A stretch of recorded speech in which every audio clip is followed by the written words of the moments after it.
तो गाइस, आज का टॉपिक है इंको टर्म्स, इंटरनेशनल कॉमर्शियल टर्म्स 2010। यह हमें डिफाइन करता है कि रिस्क एंड कॉस्ट की कहाँ तक सेलर की जिम्मेदारी होगी और रिस्क एंड कॉस्ट की कहाँ तक बायर की जिम्मेदारी होगी।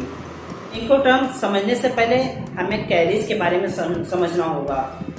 कैरीज मुख्य रूप से 3 प्रकार के होते हैं: pre carries, main carries, on carries. इसको आसानी से समझने के लिए हम एक एग्जांपल देते हैं। मान लीजिए 2 कंपनी है, कंपनी ए, कंपनी बी।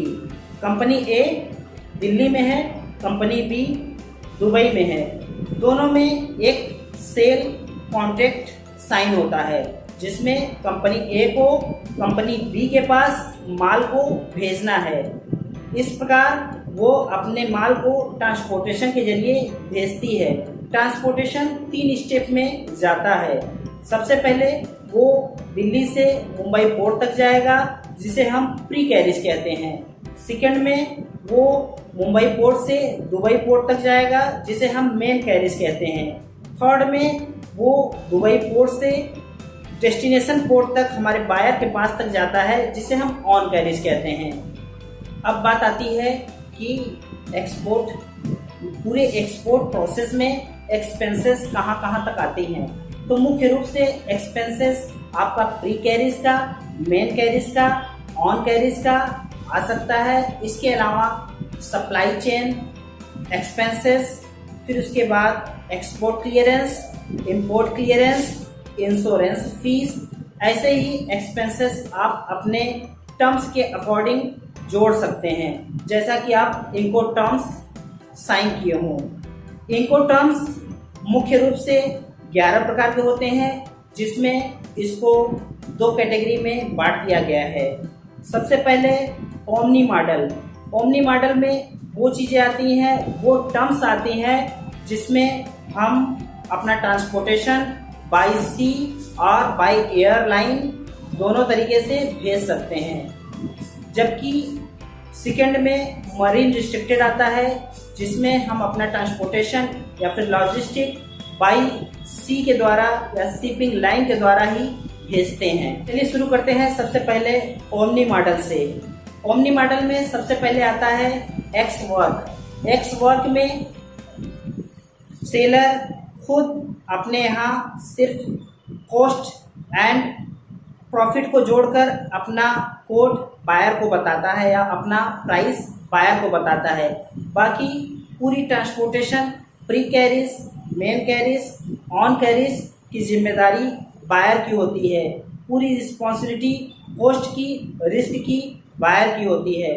दूसरे नंबर पर आता है FCA, जिसमें एक्सपोर्टर अपने माल को एक निश्चित प्लेस पर भेजता है या फिर कहता है कि इस जगह आपको माल मिल जाएगा। इसमें सारी जिम्मेदारी रिस्क की, कॉस्ट की बायर की होती है।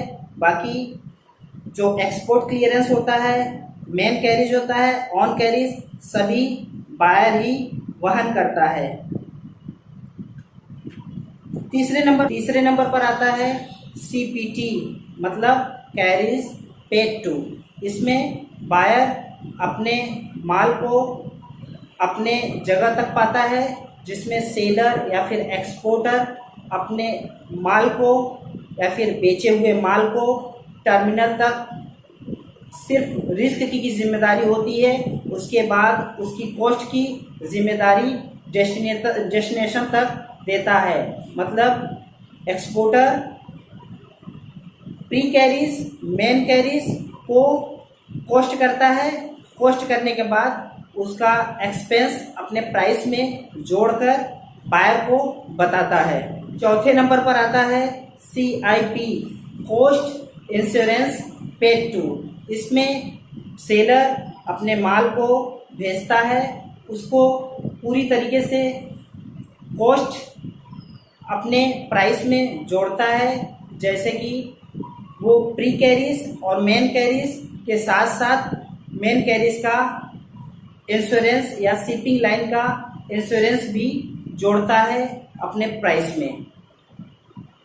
5वें नंबर पर आता है DAT, डिलीवर्ड एट टर्मिनल। इसका मतलब ये होता है कि सेलर अपने माल को बायर के पोर्ट तक छोड़ता है।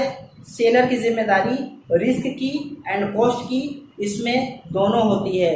इसमें सेलर की जिम्मेदारी हाई हो जाती है और बायर की जिम्मेदारी लो हो जाती है। छठे नंबर पर आता है DAP, डिलीवरी एट प्लेस। इसमें सेलर अपने माल को पूरी तरीके से बायर के पास भेज देता है। इसमें सेलर की जिम्मेदारी कॉस्ट की, रिस्क की दोनों हो जाती है, लेकिन सिर्फ इंपोर्ट ड्यूटी नहीं पे करता।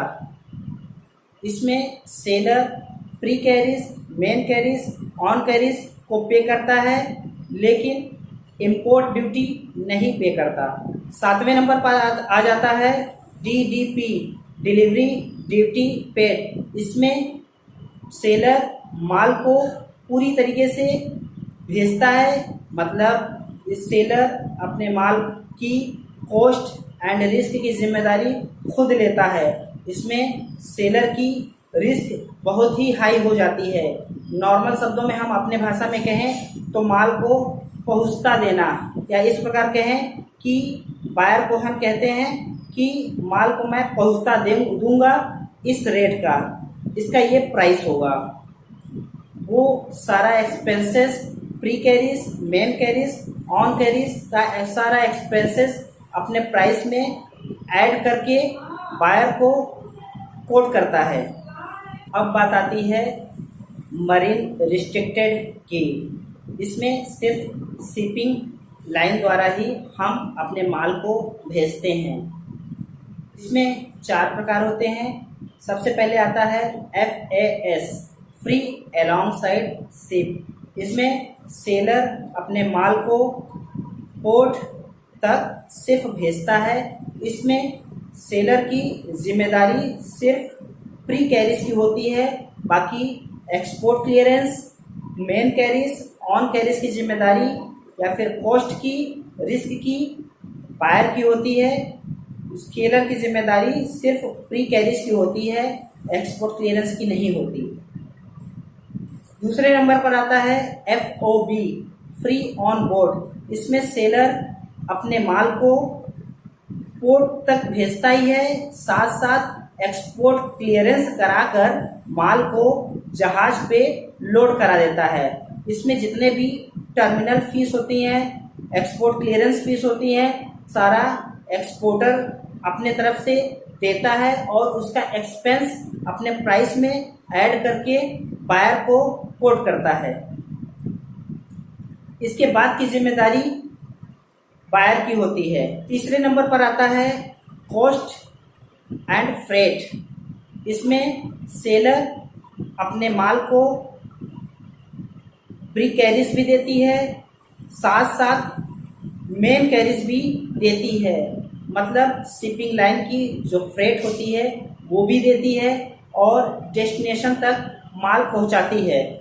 चौथे नंबर पर आता है CIF, कॉस्ट इंश्योरेंस फ्रेट। इसमें सेलर या एक्सपोर्टर अपने माल को पूरी तरीके से डेस्टिनेशन तक छोड़ती है और इसमें सेलर या फिर exporter pre carriage, main carriage, insurance सारा सब कुछ मिलाकर कॉस्ट खुद देती है और उसके एक्सपेंस को अपने प्राइस में ऐड करके बायर को कोट करती है। उम्मीद है आपको वीडियो अच्छा लगा होगा। तब तक के लिए शुक्रिया।